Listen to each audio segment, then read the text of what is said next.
Ya kan di agama kamu itu, jadi kan yang saya dengar katanya kan Yesus juru selamat tuh, ya kan? Berarti agama kalian tuh, yang menganut agama kalian kalau sudah mati, udah pasti surga. Gimana Kak? Kan katanya kan Yesus itu juru selamat, ya kan? Kalau mau selamat, pengikut Yesus. Berarti Ya, harus berarti yang menganut yang percaya dengan Yesus ini, bila nanti sudah mati, sudah pasti itu masuk surga. Pastilah. Berarti walaupun di dunia kita berbuat kejahatan, Berarti itu bukan pengikut Yesus. Yesus kan nggak pernah berbuat jahat. tapi Ingat kan ya, agamanya Kristen. statement kakak adalah yang mengikuti Yesus. Kalau Yesus itu nggak pernah berbuat dosa, berarti dia bukan pengikut Yesus. Oh, jadi tunggu dulu. Jadi walaupun dia beragama Kristen, tapi dia berbuat kejahatan, berarti belum terselamatkan dong matinya. Itu bukan orang Kristen. Oh. Itu bukan orang Islam, sama kayak orang Islam. Orang yang Islam dikatakan benar-benar orang mukmin itu adalah orang-orang. Salam damai sejahtera bagi kita semua, kembali dengan saya di channel kesayangan kita ini. Gereja YouTube, terima kasih bagi teman-teman yang senantiasa mendukung dan mensupport perkembangan channel ini. Tuhan Yesus memberkati kita semua. Pada kesempatan kali ini, saya akan membagikan kepada kita semua, luar biasa para apologet gencar dalam menyampaikan kebenaran firman Tuhan sebagai bentuk daripada pembelaan terhadap iman Kristen. Karena seperti yang kita tahu bahwa banyak orang tidak suka terhadap penginjilan kekristenan. Kalau dulu kita menginjil dari rumah ke rumah, itu dikatakan kristenisasi. Lalu kemudian kalau kita berbagi pun dikatakan kristenisasi oleh karena Indomie. Sekarang adalah penginjilan melalui media sosial, itu sangat-sangat dipermudah. Namun juga tidak berhenti iblis untuk bekerja mencoba untuk menghapus akun-akun para apologet yang memberitakan Injil. Ada bahkan sampai melaporkan apologet Kristen hingga masuk penjara. Tapi kami gereja YouTube tidak pantang menyerah, mati satu tumbuh 1000.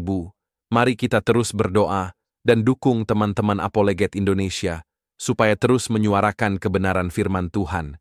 Saudara juga turut serta dalam memberitakan Injil dengan membagikan video-video yang ada di channel gereja YouTube. Nah, seperti apa dan tanggapan dan respon daripada saudara-saudara kita apologet dalam penginjilannya? Mari kita simak sampai selesai video ini. Ya kan di agama kamu itu, jadi kan yang saya dengar katanya kan Yesus juru selamat tuh, ya kan? Berarti agama kalian tuh, yang menganut agama kalian kalau sudah mati, udah pasti surga. Gimana Kak? Kan katanya kan Yesus itu juru selamat, ya kan?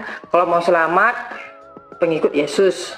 Berarti Ya, harus berarti yang menganut yang percaya dengan Yesus ini, bila nanti sudah mati, sudah pasti itu masuk surga. Pastilah. Berarti walaupun di dunia kita berbuat kejahatan, Berarti itu bukan pengikut Yesus. Yesus kan nggak pernah berbuat jahat. tapi Ingat kan ya, agamanya Kristen. statement kakak adalah yang mengikuti Yesus. Kalau Yesus itu nggak pernah berbuat dosa, berarti dia bukan pengikut Yesus. Oh, jadi tunggu dulu. Jadi walaupun dia beragama Kristen, tapi dia berbuat kejahatan, berarti belum terselamatkan dong matinya. Itu bukan orang Kristen. Oh. Itu bukan orang Islam, sama kayak orang Islam. Orang yang Islam dikatakan benar-benar orang mukmin itu adalah orang-orang yang melakukan segala sesuatu dengan hukum Allah. Kalau ngaku-ngaku Islam kan banyak. Tetapi orang Islam yang benar itu adalah orang-orang yang memutuskan segala perkara itu berdasarkan hukumnya Allah. Ini dalilnya ada. Iya, saya tahu. Ya kan?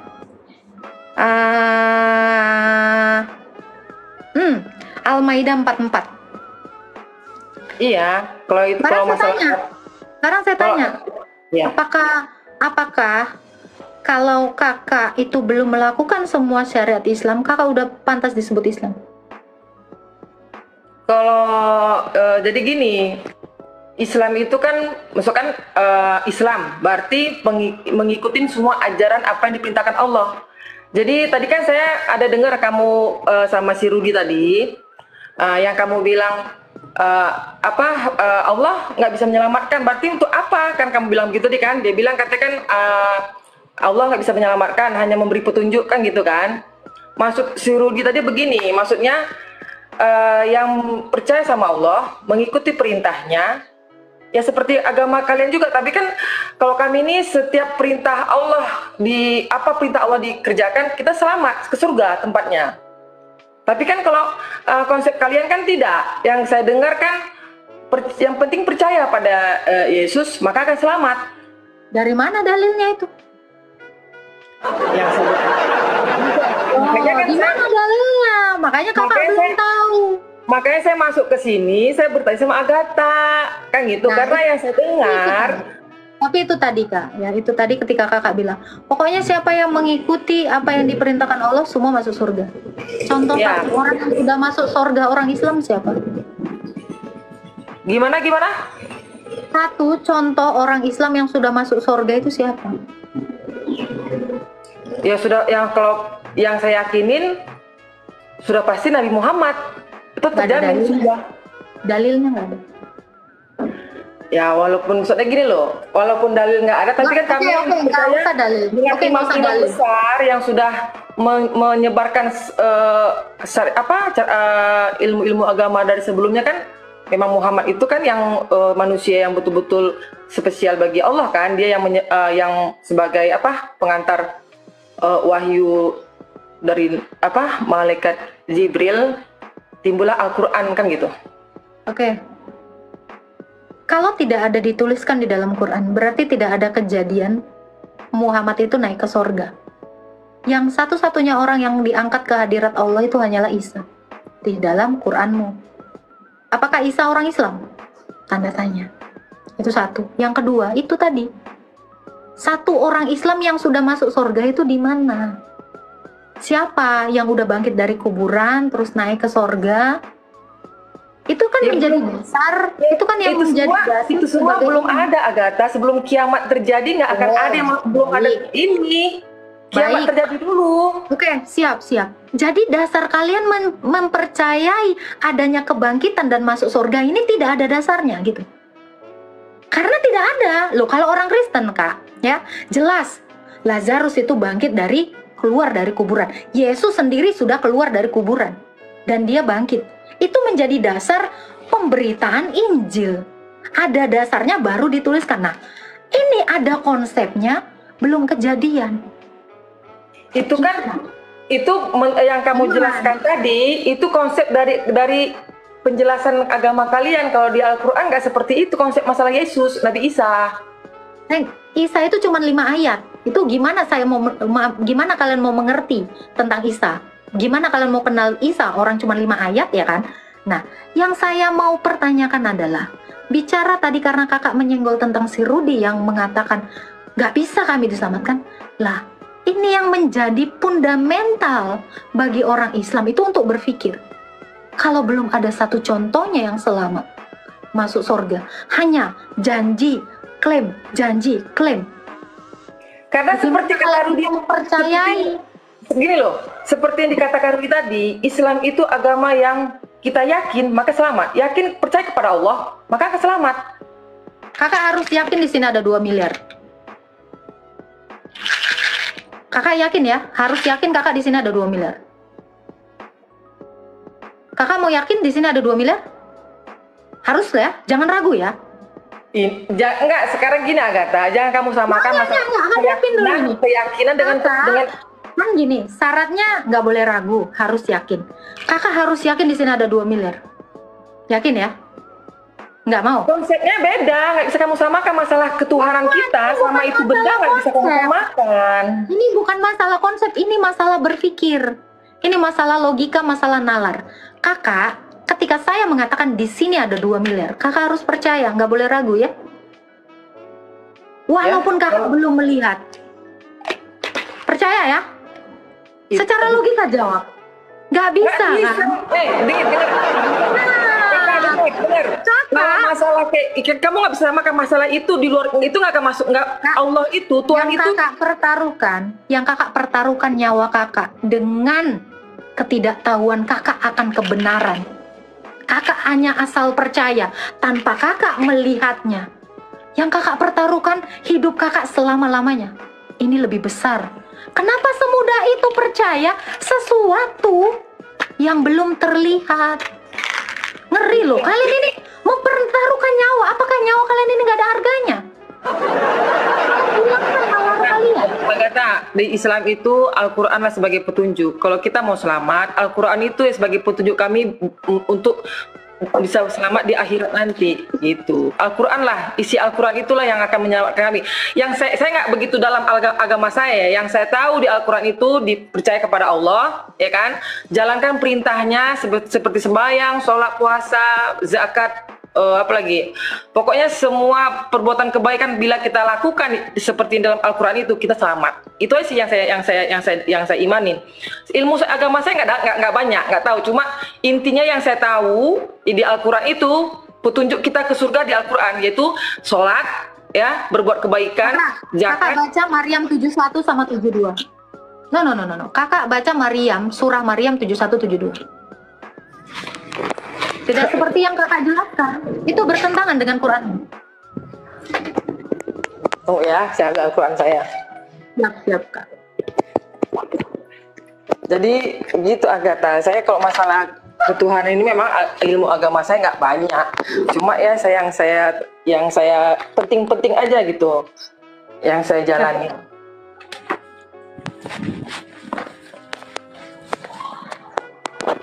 Surat Maryam 71-72. Surat Maryam 243.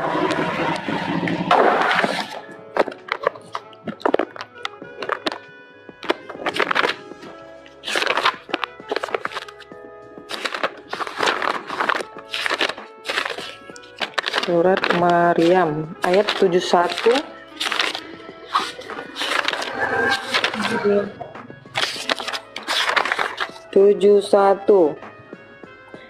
Dan tidak ada seorang pun daripadamu melainkan mendatangi neraka itu. Hal itu bagi Tuhanmu adalah suatu kemestian yang sudah ditetapkan. Sampai 73.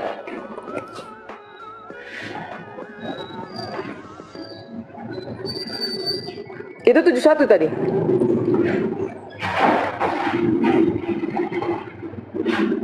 Agatha kayaknya nge-lag deh. Tes. Ini suara saya ada nggak, Pak? Ada.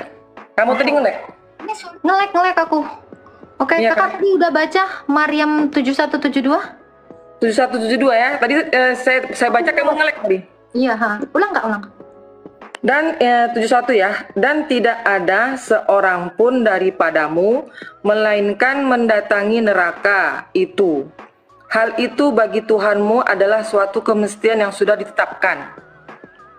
Yang 72, kemudian kami akan menyelamatkan orang-orang yang bertakwa dan membiarkan orang-orang yang zolim di dalam neraka dalam keadaan berlutut.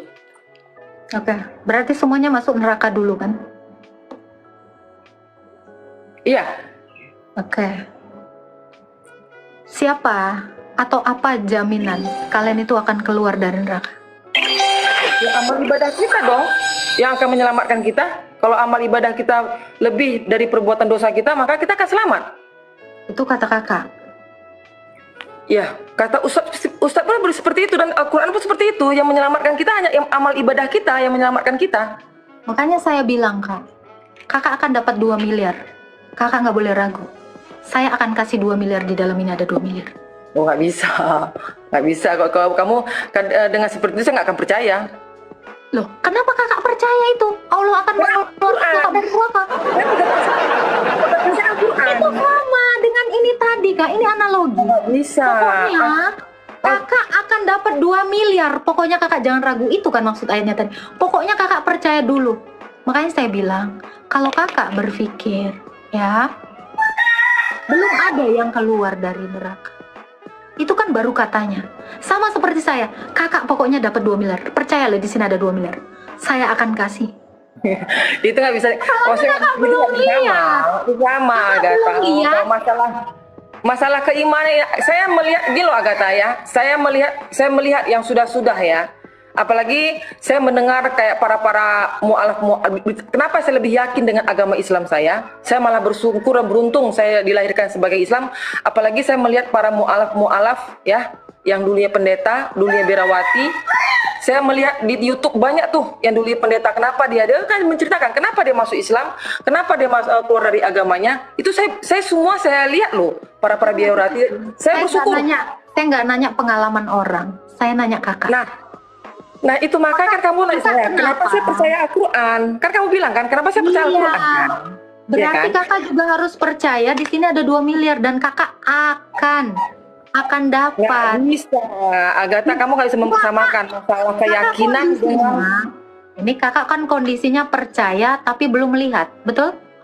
Betul. Ya kan? Hati saya ngikutin hati. Mungkin Allah membuat hati saya lebih percaya dengan dia. Saya ngikutin hati, bukan saya melihat mata. Saya mempergunakan hati dan akal pikiran saya, dan hati saya pergunakan gitu. Kalau kakak menggunakan akal, hati dan pikiran, ya harusnya kakak juga sama seperti yang saya contohkan tadi. Kakak harusnya juga menolak percaya saya katakan ada 2 miliar di sini. Kakak tadi udah bernalar loh. Saya nggak mau Agatha percaya di situ ada 2 miliar karena belum lihat, betul nggak? Betul. Loh, kenapa kakak dengan iman seenteng itu percaya? Karena gini, coba kata ya, karena di antara pun di dunia ini saya lihat agama yang masuk di akal itu Islam. Agama, maaf ya, bukan agama kalian tuh lebih di luar nalar saya lagi gitu loh. Bayangin, kalian menyembah dan percaya kepada Yesus. Yesus itu manusia. Yesus ya itu sudah. Allah. Oke. Kakak kenal sama Yesus? Yang saya dengar dan saya tahu, Yesus itu kan Nabi Isa ya, kalau di saya ya, Nabi Isa. Itu kan Nabi Isa tuh kalau di agama kami. Dia sama seperti kita. Memang dia bukan lahir seperti dua manusia dari Allah mengirimkan benih ke Maryam, tapi dia itu bagi kami hanya rasul, hanya utusan, bukan Tuhan. Jadi saya nggak bisa membandingkan agama Islam dengan agama kalian. Saya lebih percaya agama kalian jauh.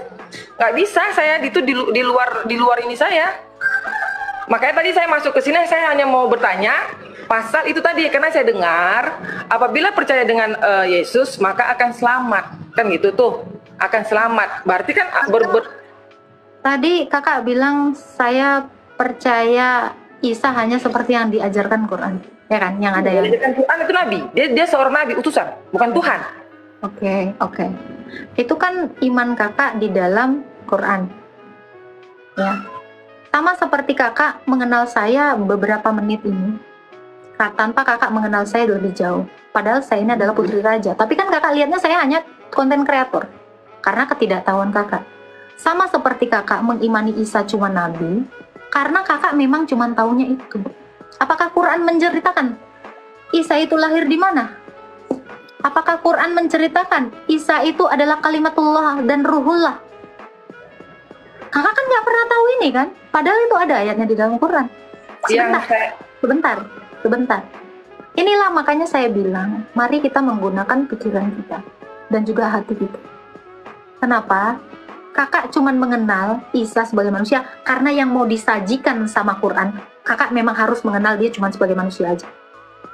Kakak kan tidak mengenal Isa atau Yesus itu secara komprehensif. Itu makanya saya memaklumi iman kalian, dan saya pun percaya Kak Kaisong ini juga tidak mengenal Muhammad itu dengan secara komprehensif. Benar. Nah, karena dia memang diceritakan hanya sebatas yang diceritakan, ya toh? Iya. Ya. Sekarang saya buka cara pandang kakak, ya. Mungkin nggak kakak itu langsung menilai Isa atau Yesus itu hanya manusia, sementara kakak cuma mengenalnya dari 5 ayat? Secara nalar. Mungkin nggak kakak mengenal Isa itu? dengan Ya nggak mungkin lah. Saya nggak mengenal seutuhnya dia, Agatha. Saya nggak ngomong. Makanya Tapi saran ini saya. Agatha tunggu, Agatha tunggu ya. Memang saya nggak mengenal seutuhnya dengan dia karena saya bukan agama Kristen kan. Ya. Tapi dengar dulu. Yang saya lihat, saya pakai logika saya nih ya. Saya pakai logika nih ya. Saya melihat perbandingan antara buku kitab suci kalian dengan kitab suci kami, itu makanya saya lebih yakin lagi ke Islam. Kenapa? Kitab suci kami dari dulu sampai sekarang nggak ada perubahan, tapi kitab suci kalian banyak sekali perubahannya gitu loh. Dia Kakak kalau mau merubah itu klaim kayak manusia. gitu, Kakak kalau klaim kayak gitu, Kak, abad 8, abad 9 aja nggak ada Quran, Kak. Kakak malu nanti kalau mengklaim seperti itu. Tapi saya nggak mau ke situ dulu. Karena saya nanti bisa bongkar itu. Tapi saya nggak mau ke situ. Kakak tahu kitab suci saya? Musa itu menceritakan Yesus. Ayub menceritakan Yesus. Yeskiel menceritakan Yesus. Abraham menceritakan Yesus. Yunus menceritakan Yesus. Yakub menceritakan Yesus. Semua nabi orang Israel, semua rasul orang Israel menceritakan Yesus. Semua isi kitab saya ini bicara tentang ini. Ini yang harus kakak tahu.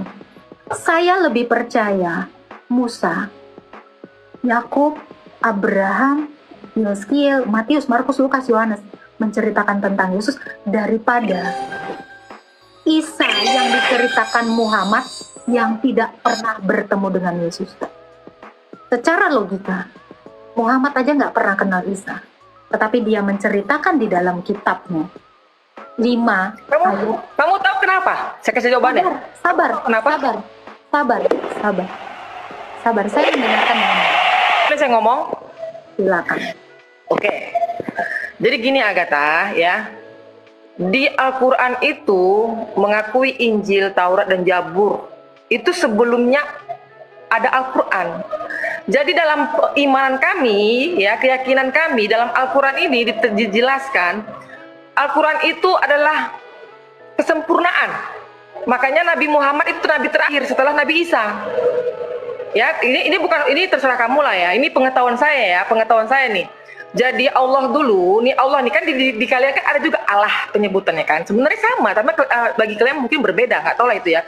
Sebenarnya sama. Yang dari Nabi Adam tuh ya Allah satu sebenarnya. Tuhan itu satu. Jadi nih ya, dalam keyakinan saya, setelah Nabi Isa, Allah mengutus Nabi Muhammad, Nabi terakhir, yaitu Nabi ke-25. Ya, setelah Nabi Isa muncullah Nabi, makanya di Al-Quran semuanya ada, dari Nabi Adam semua, Yunus, semua Nabi ada menceritakan di Al-Quran ini, karena memang Nabi Muhammad lah yang terakhir, gitu loh. Nah itu dibilang kesempurnaan, menyempurnakan dari Taurat, Zabur, Injil disempurnakan menjadi lebih baik lagi.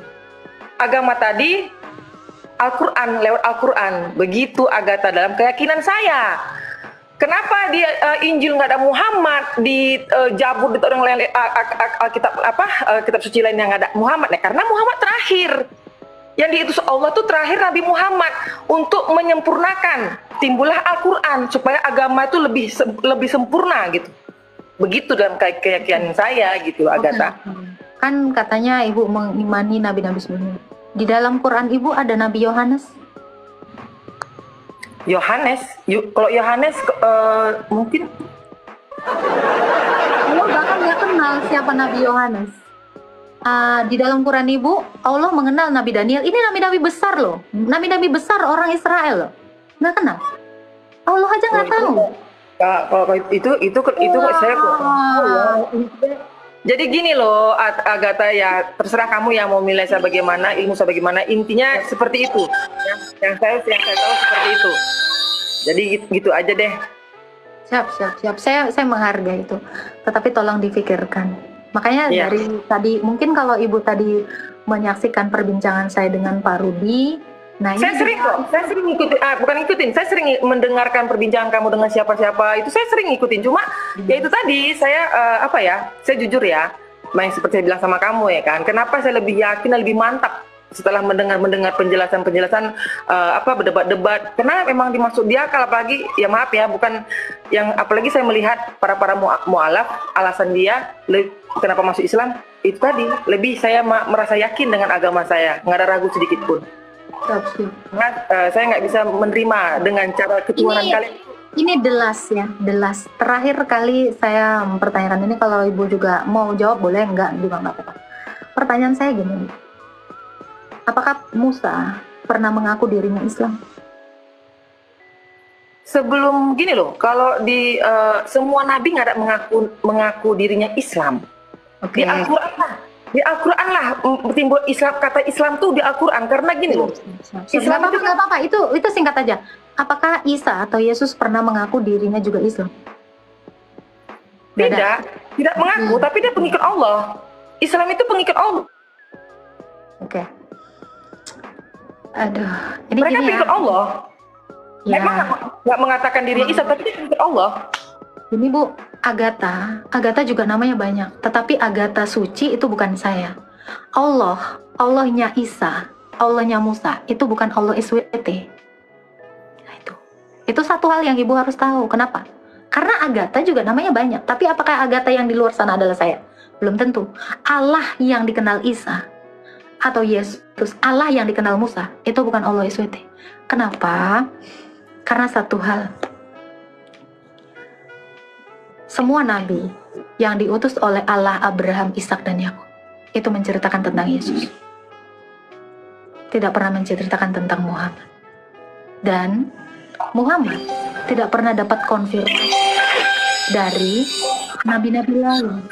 Jadi kalau dikatakan, ini kan klaim ibu mengatakan bahwa Muhammad itu adalah penyempurna nabi-nabi sebelumnya. Sementara saya harus bawa Mazmur Daud. Dalam Mazmur Daud 147 ayat 19 sampai 20 dikatakan apa? Hukum dan ketetapan-ketetapan Tuhan itu hanya diberikan kepada bangsa Israel. Dia tidak memberikan bangsa kepada segala bangsa. Dan hukumnya ini tidak mereka kenal. Kenapa saya bawa ini, Bu? Kita tahu orang Islam yang dibawa, agama yang dibawa oleh Muhammad dengan kepercayaan kepada Allah, ini tidak tahu bagaimana hukumnya memberikan kurban persembahan.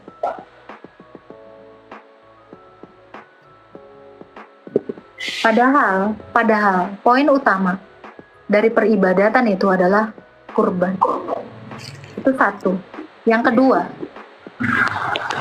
Nabi Muhammad dengan Qurannya juga tidak tahu hukum menyunatkan anak laki-laki itu seperti apa, juga tidak ada di Quran. Tidak ada. Saya tidak menemukan itu.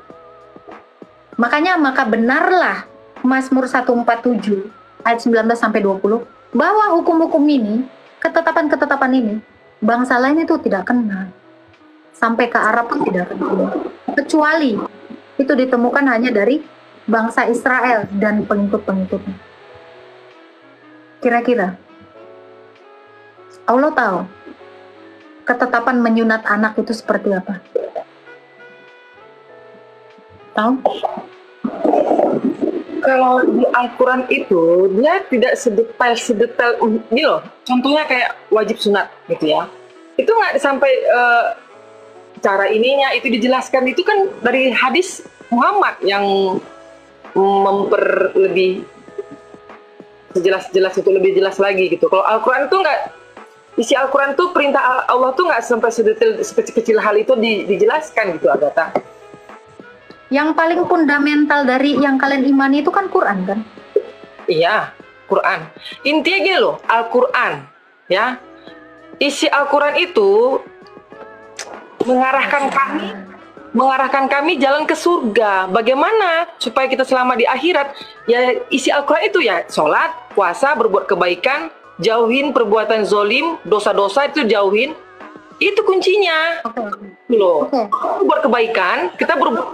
Ketetapan hukum-hukumnya sholat dijelaskan nggak di Quran? Ya kalau di sholat yang ya enggak, tapi itu kan lewat Nabi Muhammad. Ada juga. Nah gimana? Sementara peribadatan yang paling fundamental itu adalah sholat. Kenapa Quran ini tidak menyajikan hal yang paling penting yang untuk kalian lakukan, yaitu sholat dan sunat? Sholat itu adalah tiang agama. Iya betul. Tidak mungkin ada seorang imam yang mengimami sholat berjamaah tanpa seorang imam itu disunat. Sunat dengan sholat ini keterikatan. Kenapa dua hal yang paling fundamental ini tidak ada di dalam Quran? Ketetapan loh ini, hukum loh ini. Kenapa hukum sunat tidak ada? Kenapa hukum sholat juga tidak ada? Harusnya isi Quran, kalau memang orientasinya adalah menuju kepada sorga, bisa nggak orang berbuat baik tanpa sholat dan sunat? Ini yang paling fundamental. Gini loh, Agatha, di Islam ya, amal ibadah yang pertama kali tuh ditanyakan, ditimbang itu sholat. Kalau sholat tidak ada percuma, walaupun dia puasa, walaupun dia sedekah, semua amal ibadah tanpa sholat itu nggak masuk surga. Yang utama tuh sholat. Aduh, ngelek lagi dia. Ngelek lagi nih. Kamu ngelek lagi. Ngelek lagi, ini udah ada belum? Sudah. Oke. Tadi kan yang paling fundamental itu adalah sholat. Makanya hukum sholat dan ketetapan sholat mana di sini? Ya, kalau di Al-Quran dijelaskan sholat itu wajib. Diperjelaskan di Al-Quran ya sholat. Mana ketetapan-ketetapannya itu mana? Karena ini yang paling fundamental. Kenapa tidak ada? Itu Nabi Muhammad yang menjelaskan kita jumlah apa. Daripada dia ngomongin gini ya. Daripada surah Yunus ngomongin si Fir'aun yang mati kelep dan dia jadi muslim, mendingan kan menulis sholat di sini. Karena itu adalah yang paling utama. Kenapa nggak itu yang ada di sini? Ya. Ini kan jadi tanda tanya kan? Makanya kenapa nggak tahu? Kenapa tidak mengerti? Tahukah kakak? Kenapa harus sholat jam 3 sore? Tahukah kakak? Kenapa sholat harus maghrib jam 6?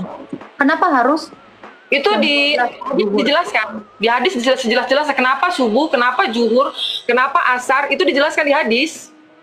Nggak ada. Oke. Kalau memang dijelaskan di hadis, kenapa harus jam 3? Apa alasannya? Asar itu apa ya? Pokoknya, aduh, saya kok soal-soal kayak gitu saya nggak kan saya bilang ya, saya masalah agama ini nggak sangat dalam mendalaminya. Intinya saya hanya memang nggak ada kan? Memang nggak ada. Memang nggak ada di hadis sekalipun nggak ada. Tetapi kenapa orang Kristen sembahyang jam 3 sore? Saya sembahyang karena saya ortodoks. Karena kami mengingat Yesus Kristus itu mati di kayu salib pukul 3. Sudah sholat, sudah sembahyang. Saya tahu jam-jamnya. Kenapa kami harus sembahyang di jam 12? Karena Yesus di kayu salib jam 12. Kakak nggak akan tahu ini. Oh, diladenin dulu aja. Ada yang manggil? Oke, aman-aman. Oke. Nah itu makanya yang paling fundamental yaitu sholat itu tidak ada di dalam Quran. Sangat disayangkan. Isinya malah nyeritain yang diserupakan. Nyeritain si Zaid dan si Zainab yang diceraikan.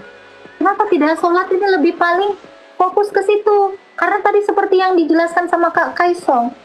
Kalau sekalipun beramal baik begini-begini, kalau tidak sholat itu tidak. Iya, jadi di Islam itu bukan dia walaupun dia berbuat kebaikan, ya, mau sedekah, puasa semua, tapi tanpa sholat nggak akan masuk surga. Nah, kenapa nggak di ini aja? Kenapa sholat itu nggak ada di sini? Iya. Soalnya sekali sana loh. Wajah buram ya, Kak, ya.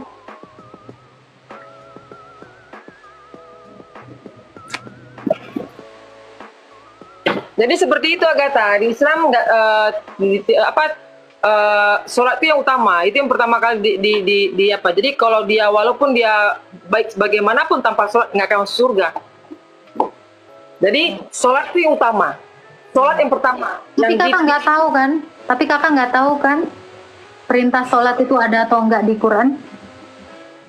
Ya ada dong, saya baca kok di Al-Quran perintah wajib melaksanakan sholat. Sholat itu yang agama. Sholat di jam 3 ada perintahnya nggak di Quran?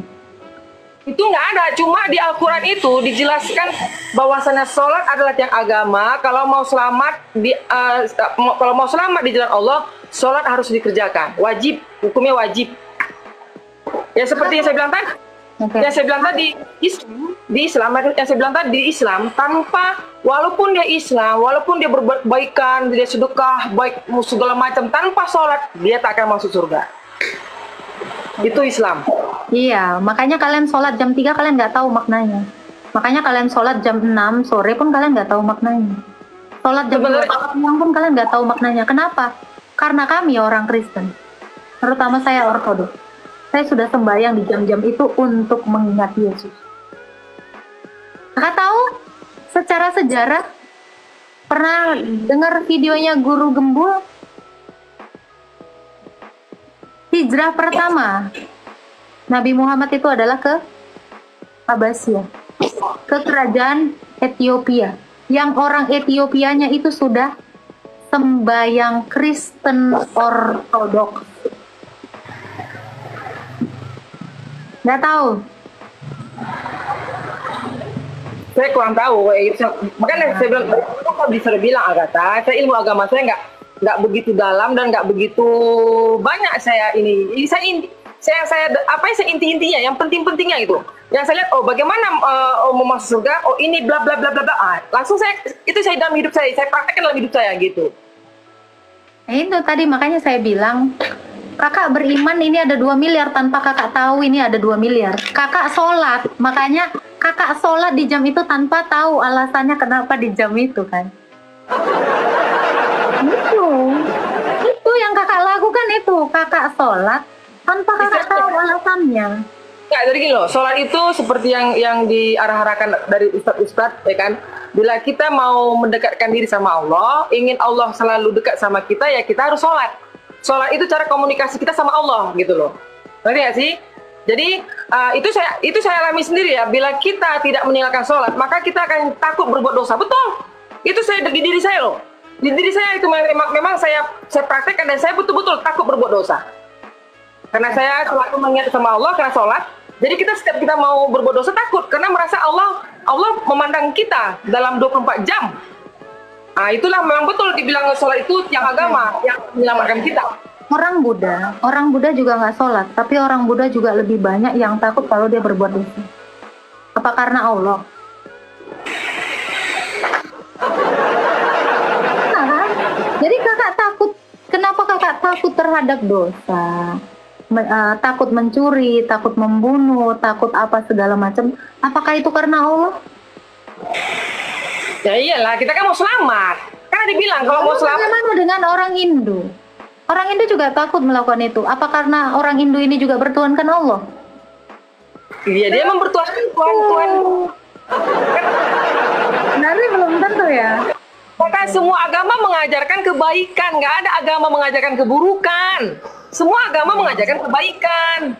Kakak masih ada Qurannya di situ? Masih? Coba buka An-Anfal ayat 12. Maaf ya, ini kalau kakak keberatan nggak apa-apa, tapi ini kita sama-sama share ya kak ya? Ya boleh. Saya orangnya yang selagi saling menghargai, nggak ada masalah. Siap, siap. Apa tadi? Surat apa? An-Anfal ayat 12. An-Anfal Ayat 12. Aduh, semoga nggak nge-lag ya. Aduh, internetku nggak jelas ayat banget. 12. Surat An-Anfal. Anfal ya, ayat 12, saya baca ya. Ingatlah ketika Tuhanmu mewahyukan kepada para malaikat, sesungguhnya aku bersama kamu. Maka teguhkanlah pendirian orang-orang yang telah beriman, kelak akan aku jatuhkan rasa ketakutan ke dalam hati orang-orang kafir. Maka penggalah kepala mereka dan pancunglah tiap ujung jari mereka. Kira-kira itu agama mengajarkan kebaikan. Jadi kalau dalam ayat ini ya, saya mau menjelaskan gini. Kalau kita hal-hal yang seperti ini kan di zaman jahiliyah ya, zaman-zaman bukan sekarang. Kalau kita mengikuti perintah yang seperti ini di zaman sekarang, ya udah pastilah kita ke polisi, zaman dulu kan nggak ada polisi, makanya ya yang seperti ini banyak kan kayak nabi-nabi kan dulu kayak Nabi Muhammad berperang kan melawan orang kafir, berpahala, dapat pahala. Tapi kalau yang perintah seperti ini kita jalankan di yang sekarang ini, ya kita bahayalah. Itu kan terjadi pergantian zaman, kita nggak bisa dong semua yang di Alkitab. Kamu pun saya sering dengar ya. Di zaman Yesus, nggak usah jauh-jauh ya. Ini jaraknya 700 tahun. Di zaman Yesus saja, yang lebih tua daripada Islam di abad 7. Di zaman Yesus aja nggak ngajarin itu, Kak. Murid-muridnya itu nggak pernah diajarin sama orang kafir, ya. Tapi ada di Alkitab ada, saya pernah ada, tapi saya nggak tahu apa ya Agatha ya. Saya pernah. Kalau Kakak, ini saya yang paling tahu Alkitab ya, saya tahu Alkitab. Di zamannya Yesus, murid-muridnya Yesus itu tidak pernah diajarkan Yesus itu seperti itu. Makan disuruh apa?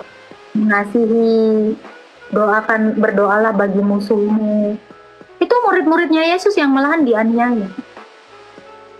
Kalau memang Isa sejalan dengan Allah, sejalan dengan Muhammad, kenapa di abad yang udah kesini itu lebih parah? Coba buka lagi At-Taubah ayat 29.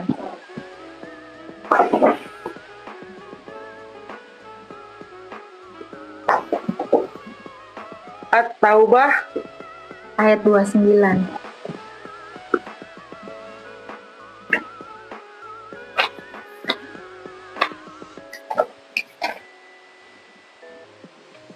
Ayat 29. Perangilah orang-orang yang tidak beriman kepada Allah dan tidak pula kepada hari kemudian, dan mereka tidak mengharamkan apa yang telah diharamkan oleh Allah dan Rasul-Nya, dan tidak beragama dengan agama yang benar, agama Allah, yaitu orang-orang yang diberikan Alkitab kepada mereka sampai mereka membayar jizyah dengan patuh, sedang mereka dalam keadaan tunduk. Gimana itu? Ini yang kenapa sama orang ini loh diperangi? Makanya kamu tahu nggak yang terjadi bom Bali itu? Itu kan yang Islam yang betul-betul fanatik mengikutin isi kitab ini, ya seperti itu akhirnya kan.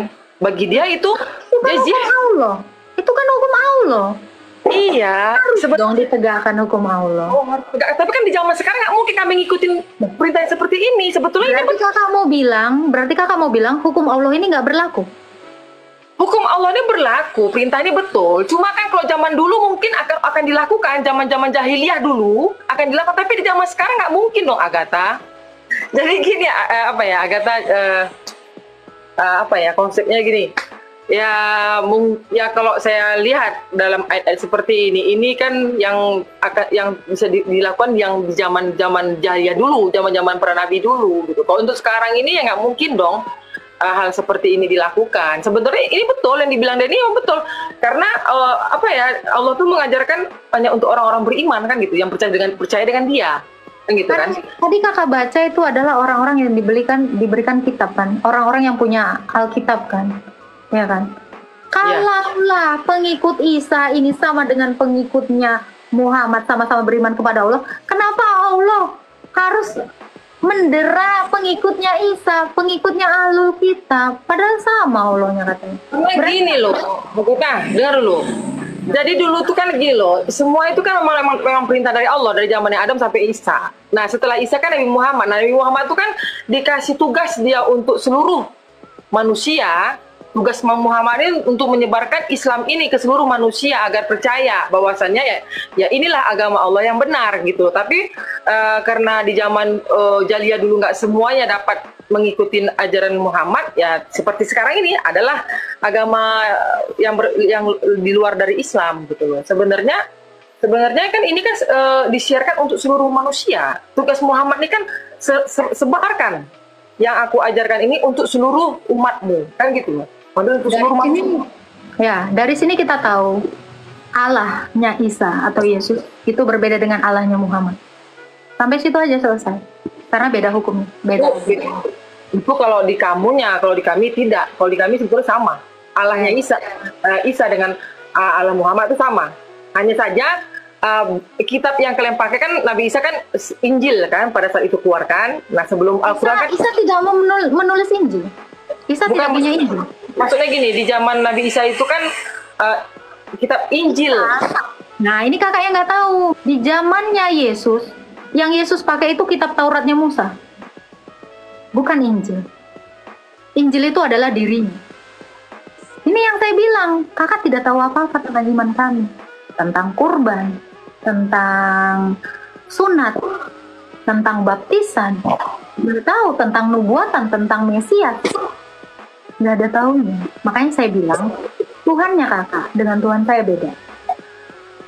Itu yang pasti. Saya bertanya. Saya pernah lihat di YouTube itu ya. Kenapa ini saya nggak tahu loh. Saya mau pengen tahu jawaban dari kamu nih. Kenapa orang Yahudi membenci orang Kristen sampai diludahkan apabila ketemu sama orang? Itu orang Yahudi yang sekarang itu sama dengan Islam, bahkan lebih muda dari Islam. Mereka baru ada di abad 10. Yahudi yang sebenarnya, sebentar saya jelasin. Yahudi yang sebenarnya itu adalah murid-muridnya Yesus. Yang percaya kepada Yesus itu semua percaya kepada Yesus. Yang Yahudi kakak lihat sekarang ini, itu bukan Yahudi asli, itu orang bule. Karena orang timur, orang Yerusalem itu rata-rata kulitnya coklat semua. Dan mereka itu semuanya beriman kepada Yesus, kecuali Farisi. Nah, makanya kak, orang Yahudi yang sekarang ini, itu bule-bule kan? Ya. Nah, orang Yahudi yang sekarang ini, bahkan dia tidak tahu. Bahkan mereka itu menyontek kitab kami, kitab Septuaginta, kitab Perjanjian Lama. Tapi, kitab... tunggu dulu, Agatha, tapi saya lihat di ininya Pak salib loh. Dia pasang salib loh di sininya. Kan, yang salib itu pasti bukan orang Yahudi. Orang Kristen namanya. Mau Yahudi, mau Indonesia, mau Malaysia, kalau sudah percaya kepada Kristus pasti disebutnya Kristen, bukan orang Yahudi. Karena gini, jadi gini yang saya dengar ya, Yahudi tahu informasi ya. Saya kasih informasi. Orang Israel yang sekarang ini itu adalah orang-orang pendatang. Agama-agama pendatang. Agama baru abad 10. Bahkan kitab mereka nyontek dari orang Kristen. Tahu? Lebih tua bahkan Islam dibandingkan Yahudi yang sekarang. Makanya mereka itu lagi sotoy. Makanya kan yang perang itu antara Islam sama orang Yahudi. Orang Kristen mah nggak ada, damai. Karena apa? Tuhan Yesus tidak mengajari kami untuk perang-perang. Orang Yahudi sana itu adalah agama baru, ciptaan baru, rabinik. Orang-orang Yahudi prosolit. Nah, terus kamu bilang nggak mengajarkan perang-perang. Lah terus kenapa terjadi persalipan itu sampai disiksa Yesus sekalian itu loh? Bagaimana kalau kamu bilang tidak ada mengajarkan yang itu, tapi sampai terjadi persalipan itu gimana ceritanya sampai sangat apa? Yang saya dengarkan sampai sadis kan Yesus dulu disalib.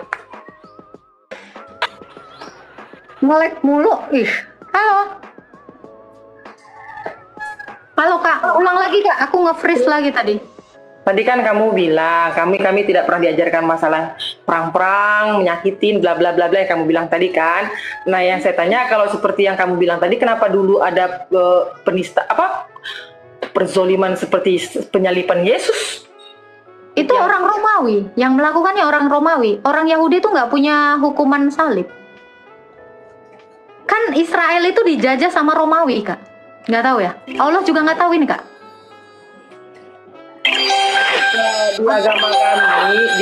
Di agama kami ya, yang disalib itu bukan Nabi Isa. Kalau di agama kami penjelasan dia itu Nabi Isa itu waktu mau disalib itu dia diangkat sama Allah ke atas. Itu hanya ini lagi fitnah yang aneh ya. Yang menyerupai Nabi Isa gitu. Jadi bukan Nabi Isa yang disalib. Oke. Kakak percaya bahwa Isa itu tidak disalib? Percaya saya percaya dengan Al-Quran. Saya percaya dengan isi Al-Quran. Siapa orang di abad 1 yang menyaksikan bahwa itu penyerupaan? Ada nggak orang-orang? Kalau masalah itu kamu tanya ke saya, pasti saya nggak tahu lah. Makanya saya bilang, kita itu percaya itu dengan akal juga. Bukan cuman percaya ini tadi yang saya bilang tadi. Agatha yang saya dengar. Terus ini ada 2 miliar.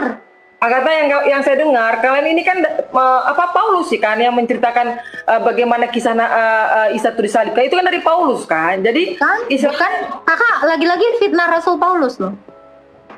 itu saya dengar. Iya, karena kakak itu mendengarnya dari setan yang memfitnah.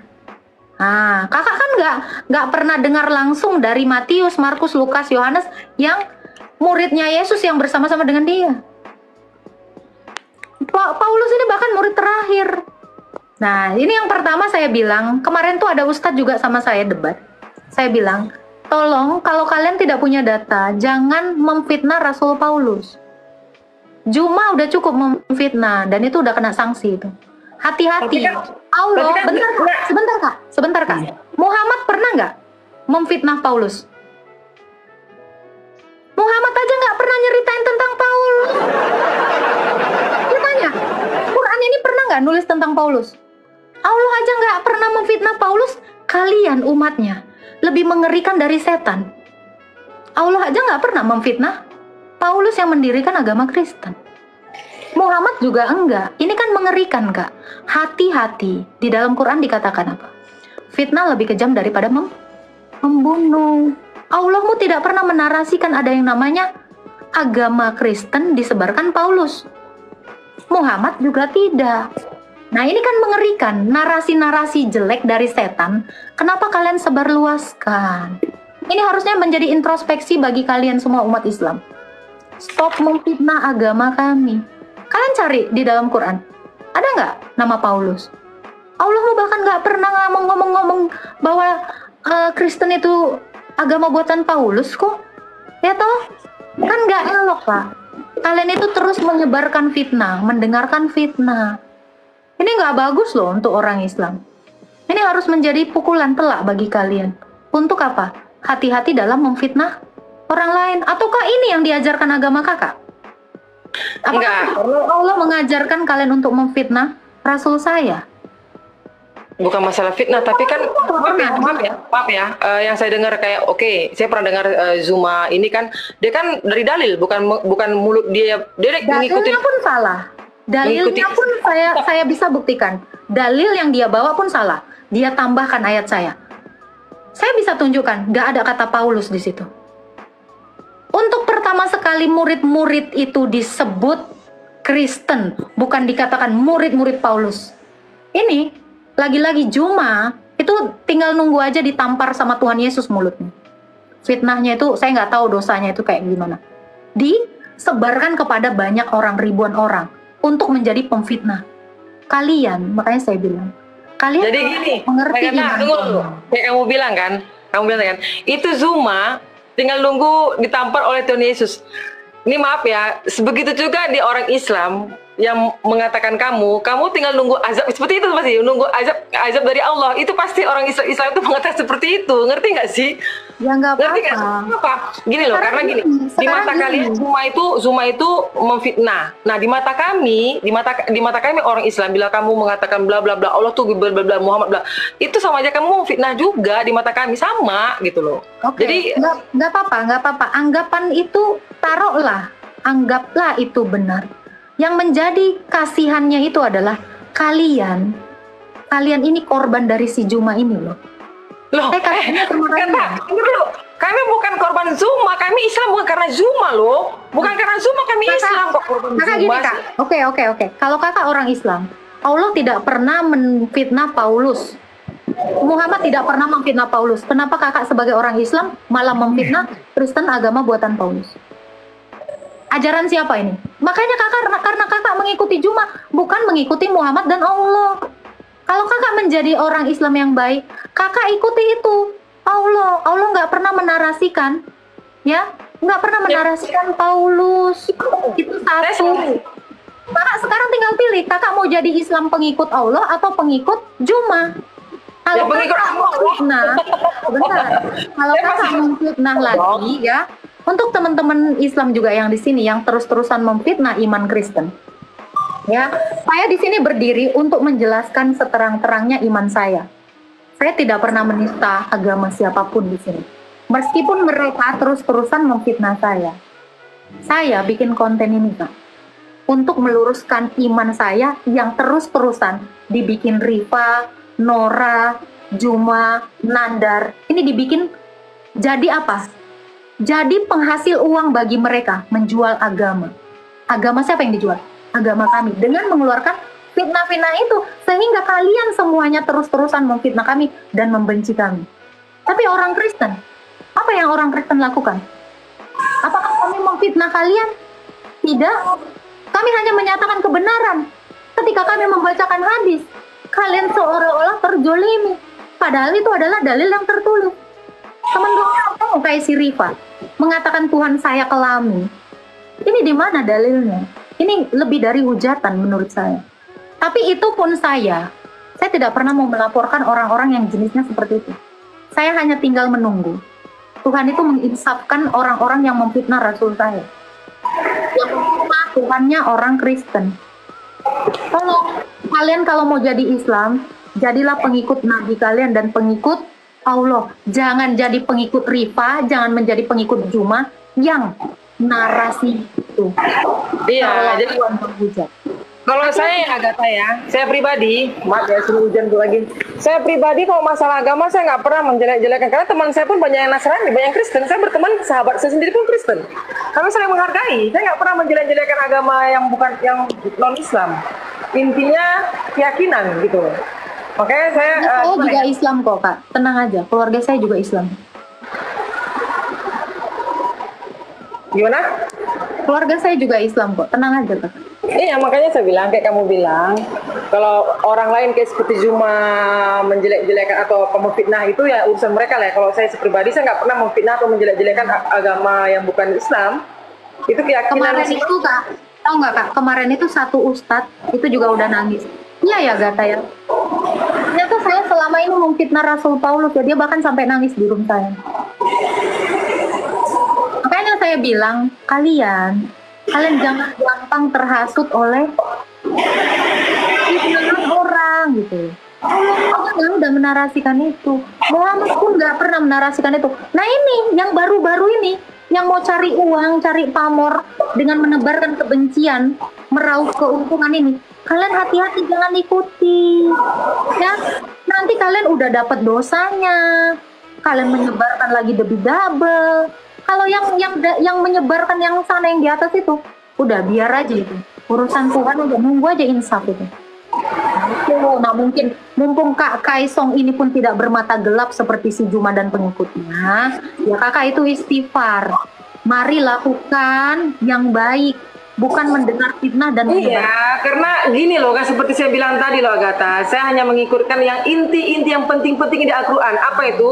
Ya tujuannya menjauhi hal-hal yang buruk ya. Menghina orang kan atau berkata-kata kasar itu kan perbuatan buruk. Makanya saya nggak pernah melakukan hal itu. Saya hanya perintah Allah, sholat, puasa, berbuat kebaikan. Udah itu saja. Coba kakak lihat ya, kakak secara terang ya ngelihat ya.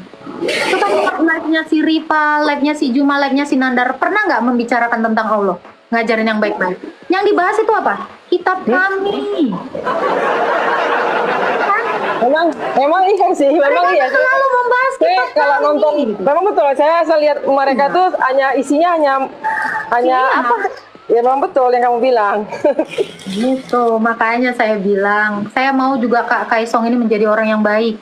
Lakukanlah perintah agamamu, jangan ngikutin. Ya, agama itu kan apa ya? Kita harus saling menghargai, itu yang menghargai. Dia percaya dengan agama dia, ya sudah. Yang penting kita nggak saling memburukkan, nggak saling menyakitkan, saling menghargai aja. Saya jujur ya, coba kakak lihat si Rifa itu, pernah nggak dia ngebahas kitabnya? Si Nandar itu, si Nora itu, setiap hari menghina iman saya.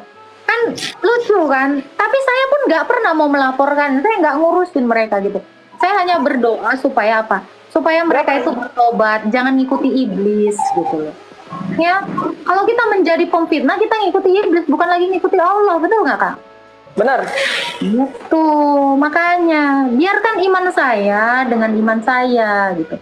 Aku aja buka room ini selalu itu loh. Yang kuutamakan itu Alkitab lah. Kalau orang yang mau ini aja, makanya saya ini buka sedikit-sedikit ini. Walau saya tahu gitu. Benar. Tuh, makanya teman-teman Islam ya 4.000 orang di sini ya. Kalian itu kalau nggak dapat faedah sedikit pun dari ilmu Islam yang ditebarkan si Juma, keluar, jangan didengarkan. Banyak kok ustadz-ustadz lain yang baik kok. Banyak ustadz-ustadz yang nggak kayak gitu kok.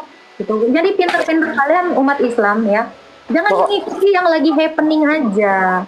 Tengok dong kebaikannya, lihat dong perilakunya. Itu saran saya. Makanya Kak Kaisong ini orangnya baik, makanya saya cuman ya mengingatkan lah Kak, sayang kakak ini orangnya baik tapi terhasut gitu. Bukan terhasut Agatha, bukan terhasut. Saya Islam bukan karena di rumah. Saya tegaskan kamu.